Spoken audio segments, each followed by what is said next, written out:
But we start tonight with another familiar face from the music scene. He's part of an award-winning pop group who've sold over 20 million records worldwide. Yeah, but when he's not on tour, he likes to step back from the limelight, and celebrate the beautiful countryside around his hometown.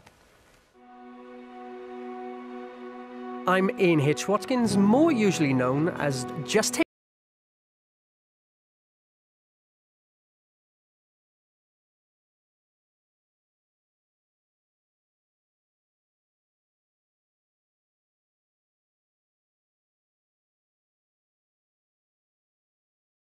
Moved to London and perform, but these days I live in Wales and I have reignited my passion for art and painting.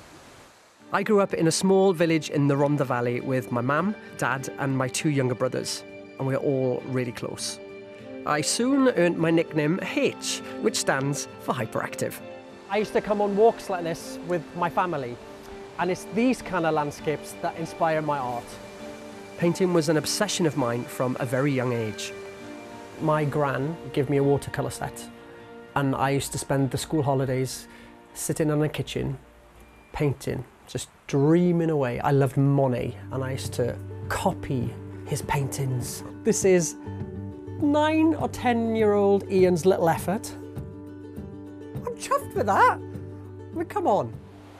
I had a happy childhood with my family, but as I got older, things became much harder, especially at secondary school. When I was a teenager, I found it very difficult. I knew I was different, but being gay just wasn't the thing in rural Wales. I found my time at school a real struggle. This is where I used to come and spend a lot of my time, the art room. It's just as warm and colourful today. There's even some of my old schoolwork permanently on display. Back then, as a troubled teen, I was lucky enough to have a hugely supportive art teacher, the now retired Mr. Owen. Welcome home. It's fantastic to be back, but it's terribly sad as well. You know, I missed all this stuff, you know. This is my A-level artwork. Right. Do you remember me doing this? Yes, yes. Are you surprised that I'm back in Wales and painting? Nope. I think if you're born here, it's in your blood, it's in your soul. Your landscapes, the essence, the atmosphere you get is definitely from this place. Mm-hmm. Oh, Ian was a fantastic pupil. He was creative, he was adventurous with his stuff, you know, and he was great to teach. I know it was hard for you in a valley. It must have been. The fact that you were being creative in this space was, you know, fantastic for you. In school, there was a lot of dark times. I used to walk outside these doors and I'd get bullied, and I would be made to feel different. But this was my safe space, and that's because of you. Oh, it is. Well, no, oh, thank you. That's very touching. Thank you for saying that. I think that's one of the big things that you take as a teacher, is that you are proud of the achievements of the kids that you've taught. Such a lovely man. Great senior boy. Luckily, things have changed. Last year, I helped the school to organise their first Pride.